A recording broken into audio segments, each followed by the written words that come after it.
That was delicious. Try this. Adobo sweet potato.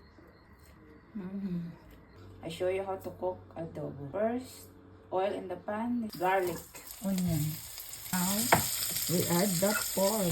This is pork shoulder, black pepper, soy sauce, oyster sauce, hot chili. Chili is optional. Peppercorn, sweet soy.